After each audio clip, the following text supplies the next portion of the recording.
Retro. Are you an aspiring Jedi, or do you dabble with the dark side of the Force? Regardless of whether you fancy yourself a defender of the light or an aspiring Sith Lord, you're going to need a lightsaber. Podcast Stardust is pleased to partner with Saber Masters, the creators of high-quality, durable, and affordable lightsabers. Saber Masters is preparing to launch the Ultimate Lightsaber 2.0, and right now you can get 2 for the price of 1. So, check out the link in our show notes and go get your Ultimate Lightsabers from Saber Masters. And don't forget to use our referral code Stardust to save $10 at checkout. And each purchase using our referral code helps support Podcast Stardust. Hi, this is Claudia Gray, the author of several Star Wars books, and you are listening to Dennis and Jay on Podcast Stardust. May the Force be with you.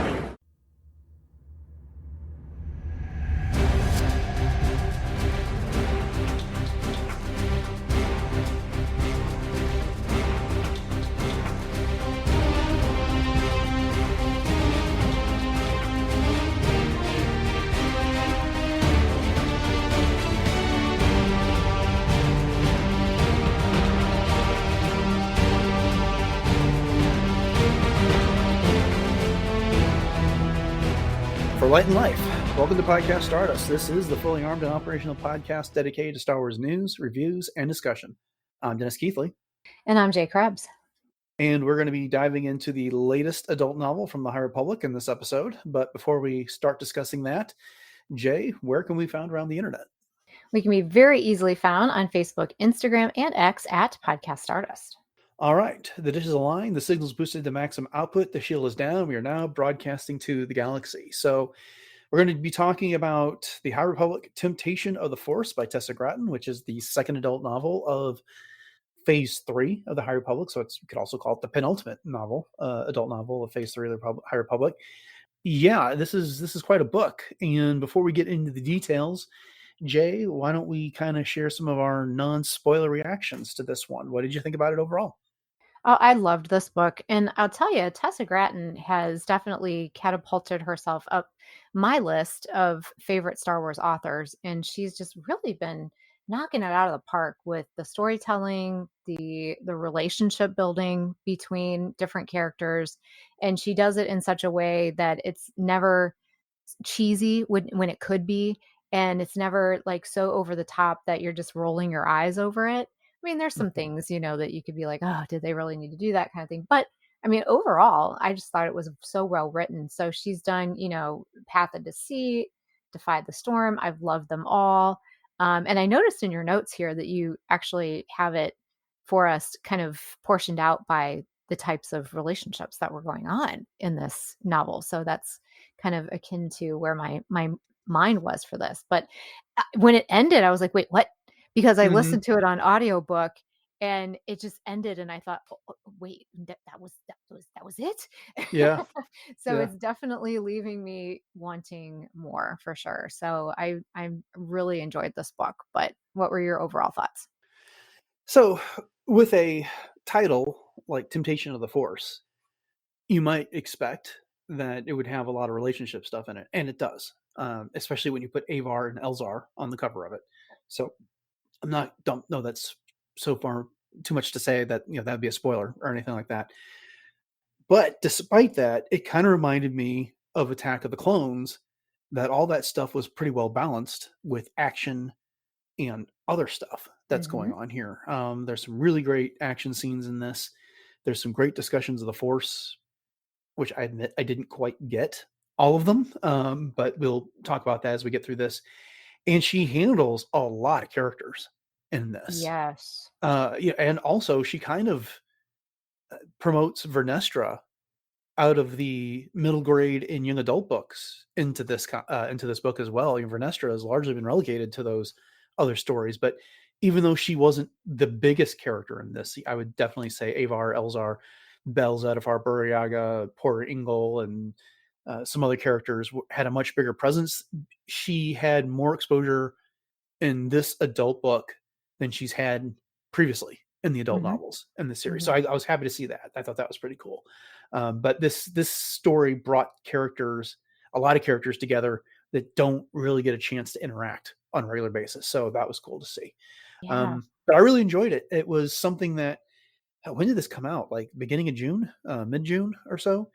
And I just wasn't able to get my full attention at the beginning.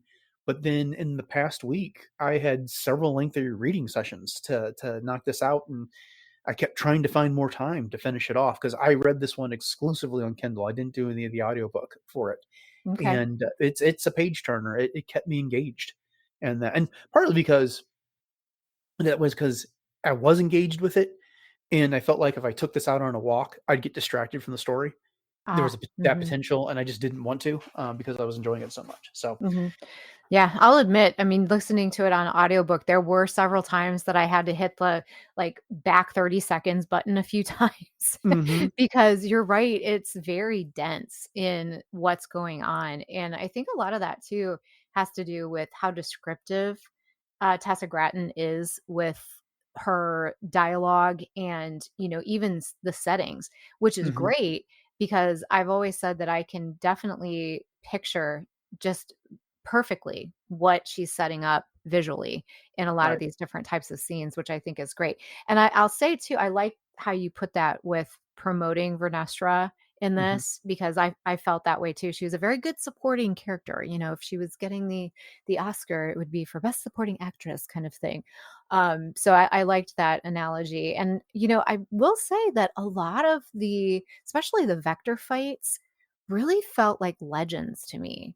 It Mm. brought me back to some of the Legends novels where, they were having some of those dog fights in space. And I don't know why this particular novel gave me those kind of feels, but it did, and I liked it. Yeah, it was a very well paced book. I found that a lot of Star Wars books lately pack all their action in like the last third of the book, Mhm. and this one I felt like did a better job of following the 3 act structure that we're so familiar with Star Wars movies. That Mhm. you get some action and then some other set up the next act, a little bit of action there, and then a setup for the third act, and then our climax in this one. And I felt like this book did a lot of that same thing. So, all right. So if you haven't read the book, you don't want to be spoiled about this yet, and you just wanted to hear what we thought about it overall, there's our non-spoiler reaction. Here on out, we are getting into the details. So I guess we should just kind of go ahead and set up this book. But where the High Republic has been going over the past few novels is that the Nihil have set up a state behind the storm wall. It's called the Occlusion Zone, and they've conquered a number of worlds, and they're pretty much doing what they want. Marchion Ro is kind of letting his underlings have free reign. Cair Starros is trying to organize a state. And then we've got Jedi that have been trapped back there that are leading various resistance movements.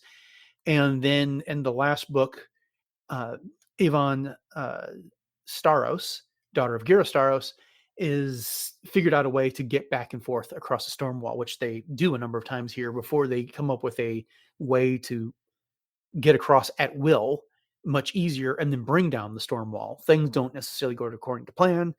The storm wall gets put back up, and then there is a confrontation with Marchion Ro and a setup for a heck of a setup for what will likely be our final adult novel coming, I think, sometime in the next year and a half from Charles Soule. Okay, so we were hinting about this in the non-spoiler portion. There are a lot of characters here, and they interact, and then they take diverting paths a number of times. Unless you got somewhere else you want to start, I thought Porter Engle would be as good a place as any Sure. on this. What Yeah. do you think about his adventure here?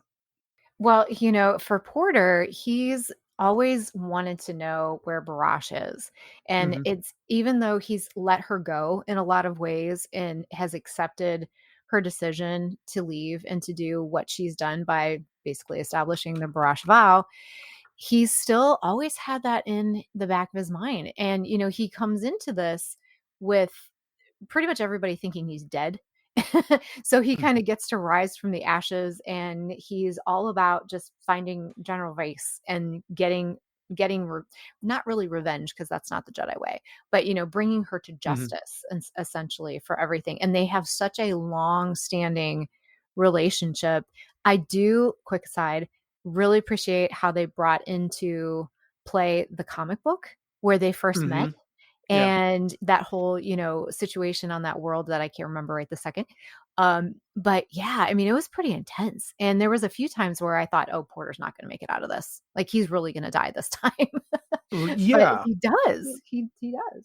Yeah, I kept expecting him to be the character we lost Yeah, in me this too. book. And spoiler, we didn't lose any major characters in this Which book. I would have to say, not to interrupt you, but I have to say I was very surprised because I thought to Mhm. myself, there's got to be somebody we're going to end up losing. And we almost lost Avar Kriss, which I Mhm. thought, "Oh no, don't do this. Don't do this. Don't do this." Yeah, I But was never no, it concerned didn't. about her perishing in this one, but and of course we know Vernestra wasn't going to, Right. but they teased Burryaga a few Uh-huh. times, and then And even Bell. Porter was on the brink a number of times as well, Mhm. and so and Elzar wouldn't have surprised me if he was going to fall. But again, I didn't really actually. I take that back. It would have surprised me because how much they were teasing those two early Mhm. on before things developed. And we'll get to them in just a bit.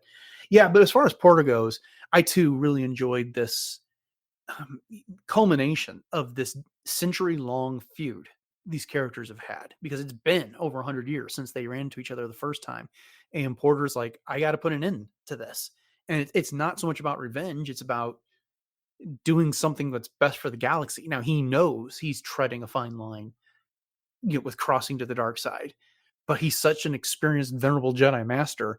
He's capable of doing that, Mhm. and so I really like that. And then he catches up to her. She's like got this honor streak in her, and so General Veiss won't like let the other Nihil like intercede in their fight, and on Naboo they're fighting, and all of a sudden some nameless shows up, and she yells at the Nile to get those creatures out of there. She doesn't need them. She Yeah. wants to do this herself. And then finally, I can't remember what the name of the planet is that they have their last fight of the book on.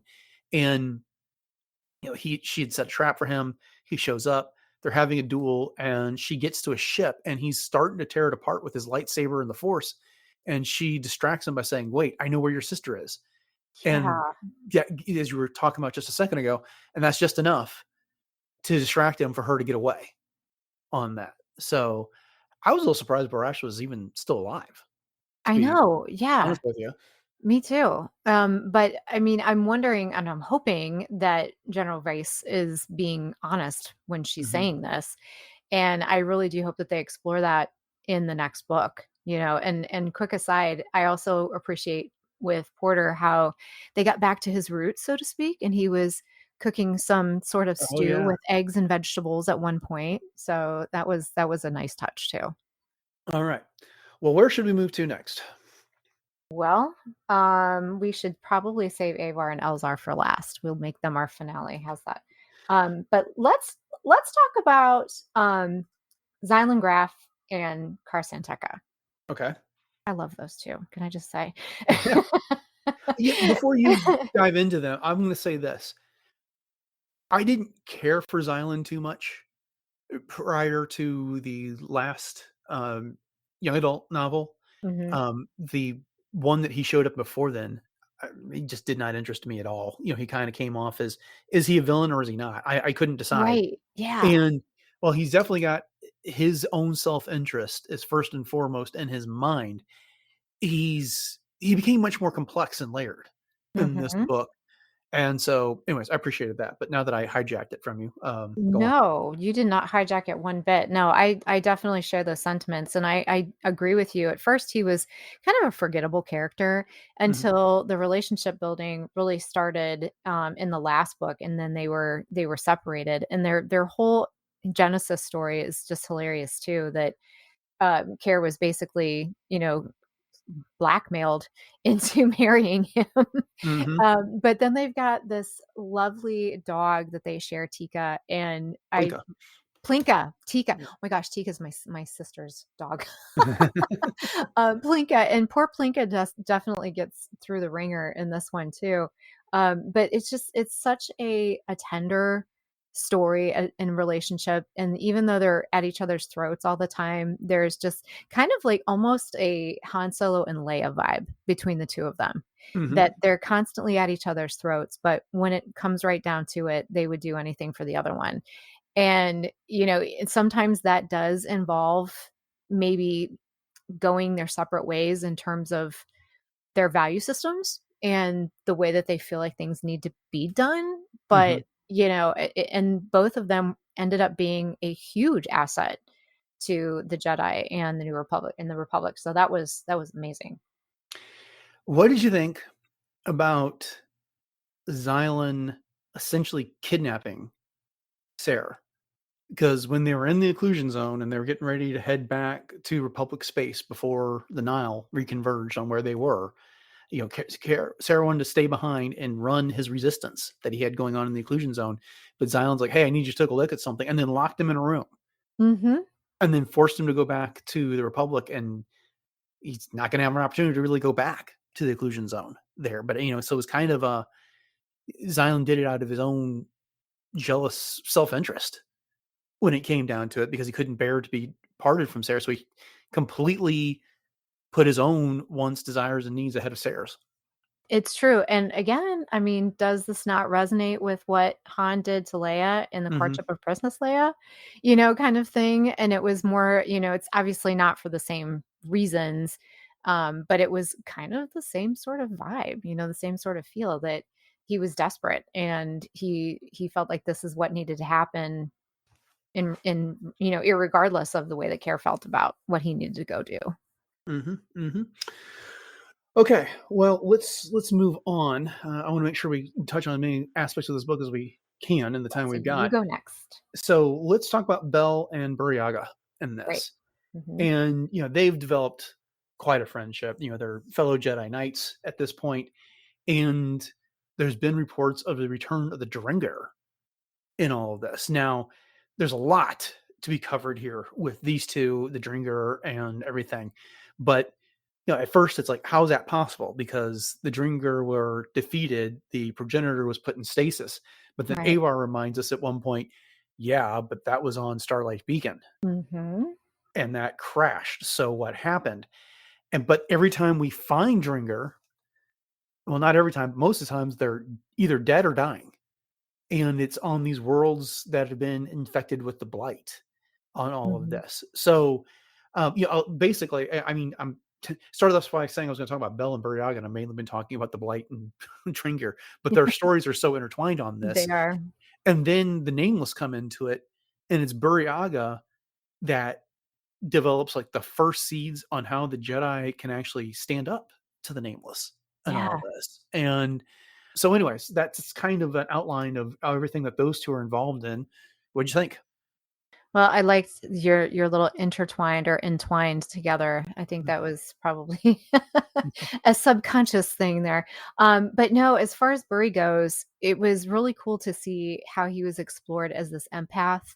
Mm-hmm. And he really was. And, it is kind of hard to separate talking about Burry from talking about the Drengir and the Nameless, because as you said, he was really the first one to kind of nail down, what's going on subconsciously, if you will, with these creatures and these entities. And even, with the Drengir, he almost felt bad for the Mm-hmm. fact that it was wasting away and dying, and that it felt lonely, and it felt sad almost. And so, he was able to create a little bit of that empathy in a way that they started to really question, do the Drengir really have simple dark side motives, or are they driven by whatever type of force power is being, basically directing them? Mm-hmm. And so I just thought that was really cool that we got so much more of an understanding of how some of the stuff was really working, and just the fact too that the Nameless were so afraid of the blight. And, with Burry, there was one scene where he was talking about, he and Belle were talking about leaving this planet, and they were trying to save this forest because these trees, it reminded me of Avatar. I'm not going to lie. The Navi, they were the nativity trees. And he Yeah. was trying to save these nativity trees, and because these people were such symbiotes with their land, and all he was doing was just basically creating this little area around himself. And Bell said, "Burry, it's hopeless. We can't do this." And Burry was triggered because he thought about the fact how he was under the ocean of Irem and pulling out these tufts of hair just to give himself some hope, and that he said he was never going to give up hope again. And so he was just so intense in that way, but it was definitely Bell who kind of talked a little bit more sense into him and said, basically, I appreciate what you're trying to do for these people, but we need to go about it in a different way. Yeah. So, it was very intense. Like everything was very intense with Burry. And, so I really like Burry's character even more after this book. Yeah. Bell was a good counterbalance for him. Yes, that's a good word for it. Yeah. Because Burryaga at one point was sitting there trying to meditate on the Force to like push back the blight. Mhm. And to your point, was when he's trying to save those nativity trees there. And that's when it became hopeless. Like, no, you can't do this by yourself. It's not going to happen. And, Burryaga would not have given up and he would have perished there. Mhm. And Mhm. I also liked how you were also talking about Burryaga as an empath there. And he was able to reach out and find that fear, which is what Yes. guided his hand to defeat that first nameless. And Yeah. then he like really couldn't explain it to the rest of the Jedi. He could only tell them what had happened. But I appreciated that. It was not like it's how many times have you just done something and then you're like, I did that. I just can't tell you how I Mhm. did it. We've all got things that we've done like that. And so, but it becomes key at the end of this book when Avar, Elzar, Burryaga, and others are fighting against the Nameless, and we've got the Blight there, Marchion Ro's there, and that's how they're able to counteract with the Nameless and take the fight back to them. Right. Yeah, But Avar with was able to tap into that. right, right, and so, but it all started with Burryaga's discovery there. So, Yeah. Yeah. all right, well, let's go ahead and talk about Avar and Elzar here. I think that's like the last real big relationship we need to talk about before we get into some of the big events of this book. But I mean, what do you think about this? I got to tell you, I need to reread some of the chapters with these two in it because I'm not exactly sure I understand Avar's realization about love and attachment.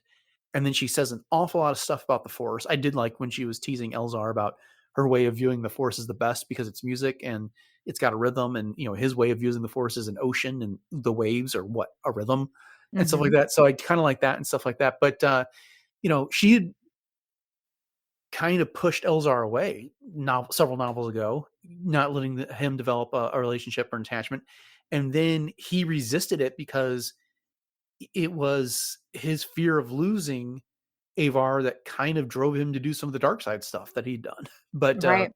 what do you think? Yeah, I'm kind of torn with the way that each side of this was presented because I mean, you could look at it from the point of view that, Avar is right. They share something on such a deep level that there's almost like a rhythm, to borrow that term, to their relationship, and that it actually only strengthens their ability to be good Jedi. And Mhm. even at the end, I can't remember who it was that was observing them, but they were saying that they almost had an unspoken language between the two of them. Like it was like they were having a full conversation and they understood what was going on, but there was nothing being said between them. Mhm. So, I can kind of see that, but then, it still goes against everything that the Jedi say as far as attachments go. But I guess there's a fine line there. And I know that didn't they have kind of a physical relationship like way back when they were younger as well? And they kind of explored that. And then once, Yeah, they teased it early on, yeah. Okay. and but they made it, like, really unclear to what extent that relationship would have been in this Hmm. novel, with Right. some of the allusions they made to it. Yeah. So, I mean, like I said, I'm kind of torn between, no, I completely get it. And it did kind of strengthen um Elzar's connection with the Force, because then he was able to hear the music within the ocean for Mhm. himself, and it was able for him to kind of expand his awareness of the Force and appreciate more levels of it. Mhm. Um, but yeah, so I'm a little torn. But how do you feel about it? Oh, I'm fine with it. I'm glad we didn't go the angle of these two have this forbidden love and they're gonna have to make decisions about leaving the Jedi. They still might when this is all over, but Yeah. at least at the moment, they're like not even doing a particularly good job of hiding it from anybody No, I either. know. Which I don't know what I think about that. It's not really bothering me, but I feel like it should. The other thing is that the part of what Avar was talking about with how she's experiencing love is like she's experiencing it through the Force, Mhm. and it's not attachment. And she at one point tells Elder, "I want to love you like in every way possible," or whatever, and stuff like that. She talks about this is something I really want. Do you want it as well? And they had a fairly steamy scene Mhm. towards the end of the novel. It wasn't It particularly, was PG-13-ish. yeah, but still more than what we're used to for Star Wars, I It think. is. Yeah, for But sure. at any rate, I'm curious to see how that develops going forward Me too. because on the one hand, I'm glad that this has been built up now for a few books and that it's still not this lingering thing that's out there, but it also presents other issues. It So, does. and Yeah. I got to tell you, I do find it a little awkward that in this relationship, it was just developing into a very intimate relationship between the two of them. How often they're making references to Stellan. Thank you. Yeah, I thought that too. I was like, "Oh, that's a little awkward." But yeah. yeah, I'm glad you brought that up. But, So, I mean, um I understand he was a big part of their lives and their pole sure. star, as Elzar would say, but he's gone and they miss him, and I get all that. But I do like that they have this comfortable relationship. I am glad that the authors of the High Republic have not tried to mimic the Han and Leia Yeah. relationship, which I think too many times happens in Star Wars books and other in comics and everything else. There's only one Han and Leia, and so give these two their own relationship, and they did that. Yeah. Yeah, I think Xylan and Cair probably, like I said, come the closest to that. Two more things I just wanna say before we move on here, just clarify. I am not against Jedi having attachments if they are like this. You know what I mean? Because we've seen even in Legends that Luke and Mara Jade were perfectly fine. You know what I Yeah. mean? I mean, the entire New Jedi Order was perfectly fine. So it can definitely exist within itself if it's Mhm. done correctly. And I think what you said in terms of not making it into this, oh, forbidden love that's going to end in disaster Mhm. was definitely a good choice. See, and I So, think Avar defines the relationship as they love each other, but there's not an attachment there. mhm, And so her yeah. definition of attachment, I think, includes some version of like jealous possession, maybe Mhm, like, kind of like mhm. what Anakin had with Padme Yes. there. Uh-huh. And that's not them. Elzar may have had that once upon a time, but in order to go forward in this relationship, he had to put that aside Right. in this Right. case. So they love each other, but there isn't this notion of an attachment in the It's relationship. So, selfless yeah, there you in go. that I like way. that. There you go. Well said. Cool.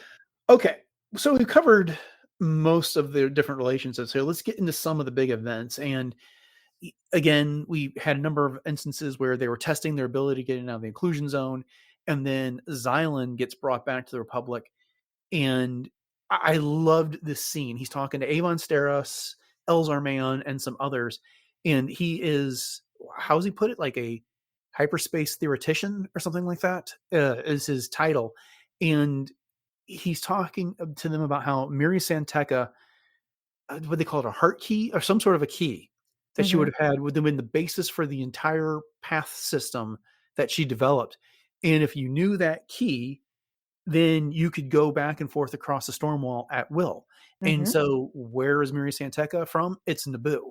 And Yeah. once they all put two and two together, it worked. They were able to charge right into the occlusion zone, right past the storm wall without any difficulty. Mhm.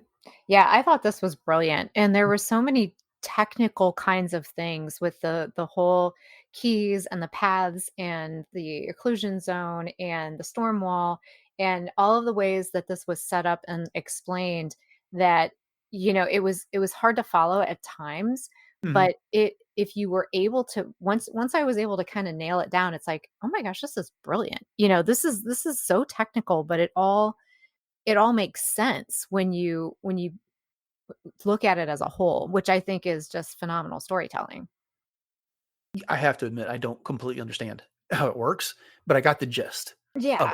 it. Yeah. And That's what I was saying. Like there's times where I yeah, was going, okay, 30 seconds back, 30 seconds. Let me see if I can figure this out. well, I got to the point where it's like, I can't keep going back. I just need to keep going forward on this. You And get they the gave me gist and you're good. I Right? got the gist and it's like, I need to get forward with the story. And so, knowing how this book ends, this is definitely one that I'm going to go back and read again sometime. Oh, me too. And I mean, I'm not gonna sit here and tell you that I know the exact ins and outs of every little Right. technical detail, but it was impressive the way it was all laid out.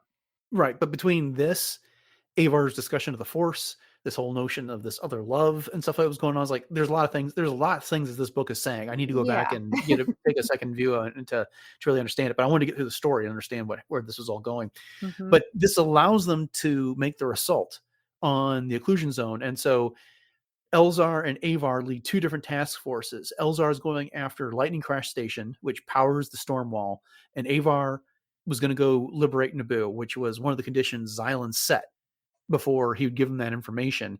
And it's because he wanted Cair San Tekka to get rescued, his husband. Mhm. Mhm. So that's what happens. I love these action scenes. I thought this was so good. You talked about a moment ago how it kind of reminded you of Legends. I haven't given that too much thought, but I thought these were great. The Oh, way yeah. that they just and yeah, and I kept waiting for like the other shoe to drop on all of that, and then it didn't. And when Lightning Crash Station was destroyed, Elzar's like, "Wait, this was like a little too easy. Is this really? Did this really work?" And Mhm. Xylan's like, "Yeah, this worked. Send in every ship that you want." And I, I like I said, I was like, it couldn't have been that easy. Now we'll find out it wasn't in a second. But what'd you think? Oh, I agree with you. It was so good. And the way that Avon Starros played into all this as Mhm, well, and she was under this pseudonym of Sunveil, and mhm. it ends up becoming called, what is it, the Sunveil unit or whatever that Right. they use to be able to go back and forth. Yeah, I just thought it was so well done. And I have to say, like, Care is a lot tougher than I would have given him credit for. The Mhm. way that he stood up to, people like General Veiss and then poor Plinka and, the whole 9 yards, and when he was getting tortured. And I felt for the guy and the way that he just played into his role, as this rich kid that was, he even put like the alcohol all over him and, to get in there and all that. I was like, oh my gosh, this is so, so awesome. Mhm. So He was a again, breakout star in this book. oh my gosh, I liked Mhm. him in the last one too, and He just just didn't get that many pages in the I last one. know, and And then, he keeps wanting to play his musical instrument, and I actually saw one of them at the, Rock and Roll Hall of Fame, I have to say, the and I was like, dulcimer? "Oh, that's what a dulcimer is, Yeah. yes, Yeah. yes." Yeah. But no, I'm with you, it was very well set up. Right. And speaking of Avon, this was her best appearance in the High Republic so Oh, far. by far, yeah. The first time I read her in one of the middle grade books, I wasn't particularly impressed with her. Mhm, mhm. And then she showed up in some of the young adult novels and has been a little bit better, but this book really let her come into her own. She is a teenager, she's brilliant. She doesn't want to be bothered by people. Yeah. She absolutely resents what her mother has done, but she does give her mother a chance later in this. But getting to see her interaction with this was really cool. And then so they destroy Lightning Crash Station. It brings down the storm wall. They liberate Naboo, and they don't get to rejoice too much. Lena, so the Chancellor of the Republic, gets to throw it in Cair Starros' face for a moment. But then we got this scene of Marchion Ro. He becomes aware that the storm wall is down, and he goes to a mirror and like takes off his shirt, and he's got all these tattoos with different coordinates, and he resets the key using a different set of coordinates. And then he powers the storm wall again with the gaze electric on all of that, Yeah. which was kind of a cool development. It was very cool because, I mean, we've seen him off and on, shirtless here and there, and we've seen these sort of silver scars, and we never really Mhm. thought anything of it. And then hear their paths, and just to hear him tell the story of how those paths were essentially carved into him and what he went through. Um, but yeah, he's a little crazy through this whole thing too, which I'm sure we'll get to with his great grandmother or great Yeah. great grandmother, all of that. But yeah, and getting back to Avon and the whole relationship between her and her mother too. I mean, that was one of the things that really tipped the scales for them also in terms of her wanting to get back, by her, I mean, Avon, or not Avon, Mhm. blah, blah, blah. Yeah, her mother, Kira. Gira. Gosh, I can't keep them all straight. She was wanting a relationship with Mhm. Avon, and it was interesting to hear how she talked about not being with her for so long and just being able to lay eyes on her again was just everything to her. Yeah. Yeah. We're gonna have to start picking up the pace a little bit here Yeah. because we're gonna start running out of time. But yeah, so the Stormwall goes back up, and all these Jedi and Republic forces on their side are like they know they're on borrowed time, and so a number of the Republic Defense Force fleets ships stay behind to protect Naboo and to take the fight to the Nile. Some of the Jedi stay behind. And even though they can't freely traverse the Stormwall anymore because the key got reset, they can still use the technique that Avon came up with before, Hmm. and which is how they, Avar and Elzar and them escaped back to the Republic in the first place, and how Xylan rather, essentially kidnaps his husband and brings Sarah Hmm. back against his will. Um, I kind of want to let's talk about Marchion here and the Yeah. final confrontation. So he's been planet hopping, and he's been trying to investigate the blight. He comes to learn that the control rod that he uses to control the nameless also protects him against the blight. Hmm. And during his investigations, he comes to believe or theorize that the blight has something to do with the Drengir, because it's mainly showing up on the worlds that the Drengir were on. Hmm. And then he's decided that, well, I can freely walk across the blight while I've got my rod. And his goal is to try and infect one of the Drengir with the blight, I guess, to see if it'll spread more. But it kind of seemed like it was already spreading where the Drengir are already. So I'm not sure what he hoped to gain with that. Yeah, I think he was just kind of trying to weaponize it, you know Hmm. what I mean, and control it to whatever his personal machinations were. Hmm. And the Jedi kind of figured out the connection between the Drengir and the Blight as well, where it was we're showing up. And it's going to be interesting to see now that, especially with Burry, how he was able to almost connect with the Drengir on a subconscious level, Hmm. if maybe somehow they're going to be able to turn that back around and make the Drengir their allies. And maybe they'll end up turning against Marchion, is what I'm wondering. But yeah, it was interesting how Marchion was very largely absent from the rest of the Nihil in this one. Like you said, he was planet hopping. He was just kind of doing his own thing. He was being cray cray, listening to this ghost, 9 times out of 10, taunting him. But I mean, I will still say that Mark Thompson has the best voice acting performance as Marchion Ro. He is both bone chilling and seductive at the same time. But Yeah. yeah, but yeah, I think the way that they've set this up with Marchion, like right now, he seems unstoppable. Yeah. And he was seeing his answer. That had to be Marta Rowe, right? Oh yeah. I mean, and it was also interesting. He was talking about how the Everini have this condition, or at some point they have this ingrained knowledge of their ancestors. And so they'll Yeah. just start seeing images or visions of them. And it even got weirder than that. He was having a meeting with Starros and General Veiss at one point, and in this, while he was sitting there talking to them, he was picturing them getting infected with the blight and like Mhm. husking and right in front of him and stuff That like that. was So chilling. yeah, yeah, but they never named Marta by name in this, No. but it was pretty clear what she thought of the Jedi and everything else, that that's who that was. Oh yeah. And it made me think of the short story in the Tales of Light and Life that was told from her perspective Oh about, yeah. like, I'm your great grandmother, or your ancestor or something like that, and just kind of explaining her thoughts. I was like, almost wonder if that was her talking directly to Marchion at one point. And Marchion's like, would you shut up? Yeah. Because he really got annoyed with having that presence around. Yes, he really did. Mhm. But it was still a nice touch though. Yeah. So there's this big showdown on this world called Vixoseph 1 or Vixoseph 1. I'm not sure which one it is. Did they pronounce it either way in the audiobook? I can't remember, quite Okay. Well, honestly. I'm going to I call it didn't really Vixoseph. focus on that. Sounds good. But Marchion just happens to be there. The Jedi, by examining which world has been infected by the blight and correlating that with where the Drengir had been and some of Marchion's movements, figured out that that's where he'd be. And they show up just as the Gaze Electric leaves. And so they didn't realize Marchion was even the planet. As they go to investigate the blight and they split up into different groups, well, Marchion sends his Nameless, his modified cybernetic Nameless after them. And that's where we get that big scene we were talking about earlier, was Elzar, Burryaga, and Avar fighting against the Nameless. They do a connection to the Force, and then Avar essentially channels the fear away from Elzar to her and Burryaga so that Elzar can confront the Nameless without experiencing any of those fear side effects. Mm-hmm.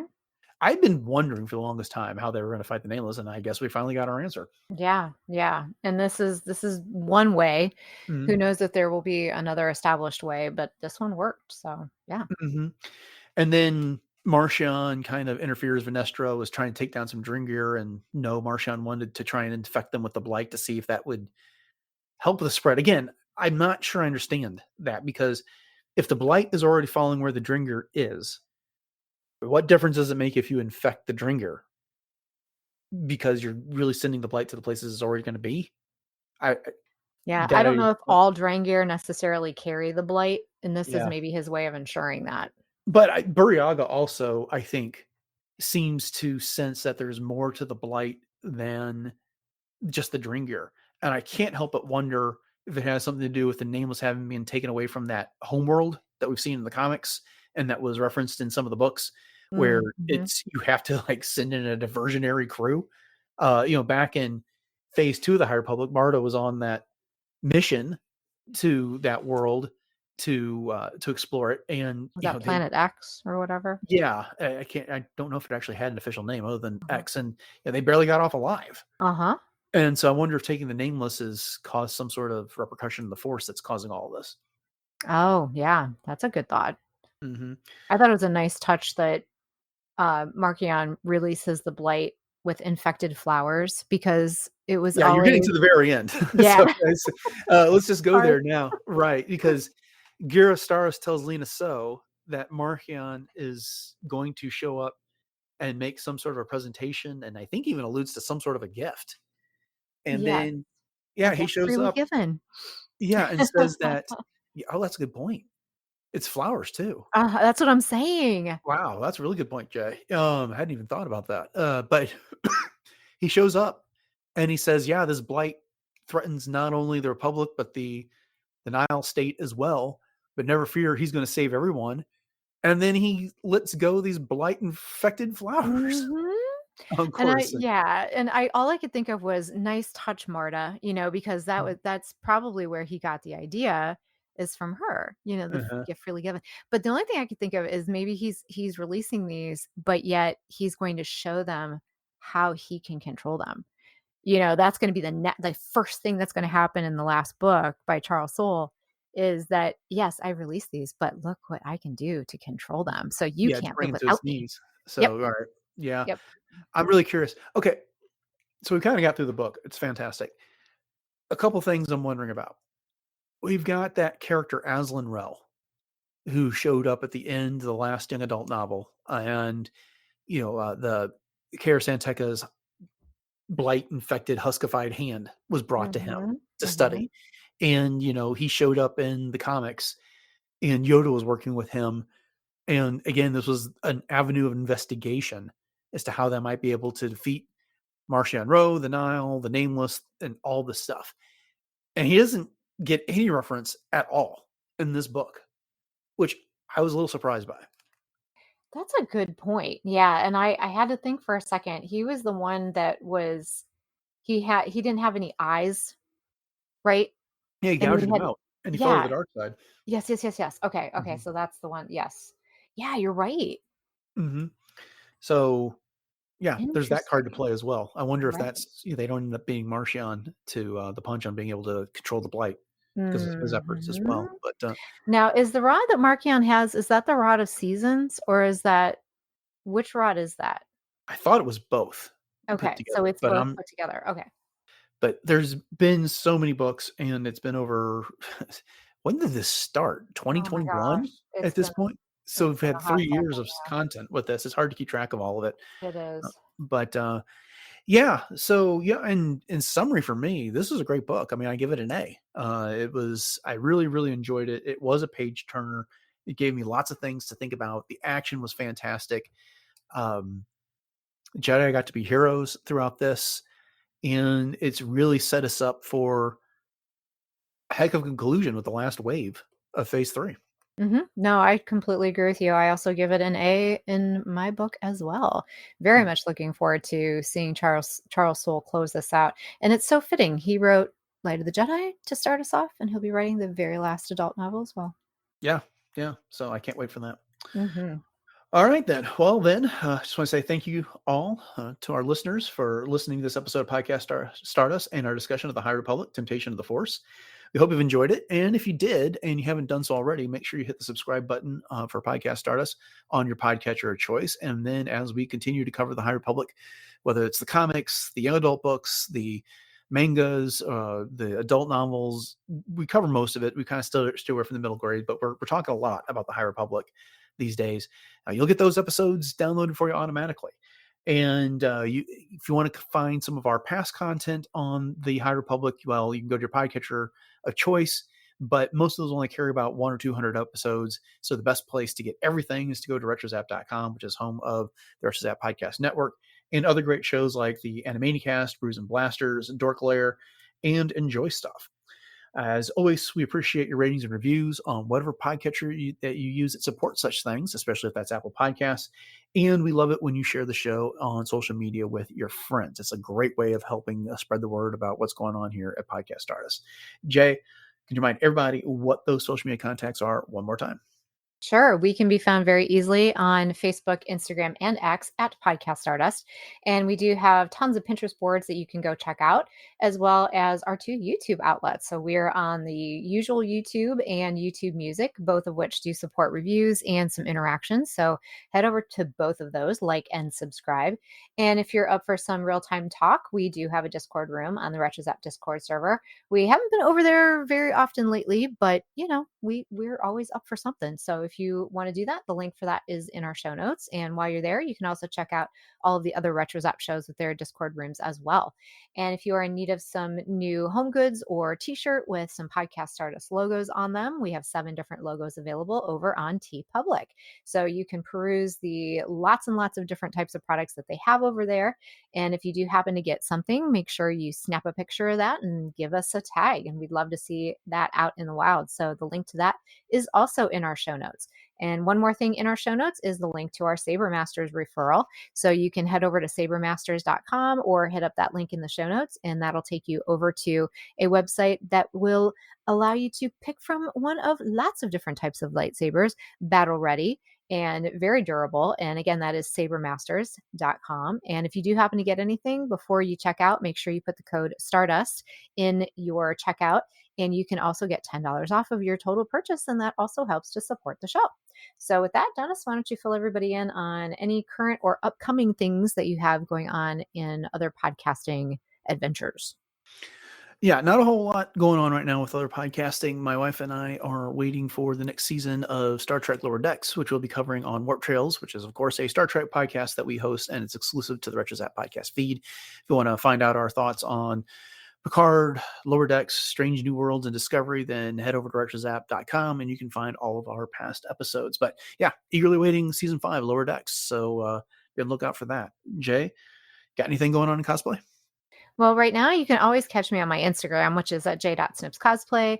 And my fall calendar is starting to fill up. So I'll be able to fill everybody in on some of the appearances and different events that I will have coming up throughout September and October. And until then, you can catch me as Ahsoka, Hera, the fourth sister, my original concept Mandalorian based on Tahiri Vela from Legends, as we were talking about Legends tonight, as well as some other fun stuff too. So once again, that is at j.snipscosplay. All right, upcoming on the show on Wednesday, Jay is rounding up Star Wars fashion and lifestyle products and presenting it to us in World Between Worlds. And then on Friday, it's a little up in the air, but it will likely be a news episode. Jay's going to be doing some traveling, so we'll see what happens. So make sure you tune in for that. But with all that said, thanks for listening to episode 761 of Podcast Stardust. Have a great week, and until next time, may the Force be with you.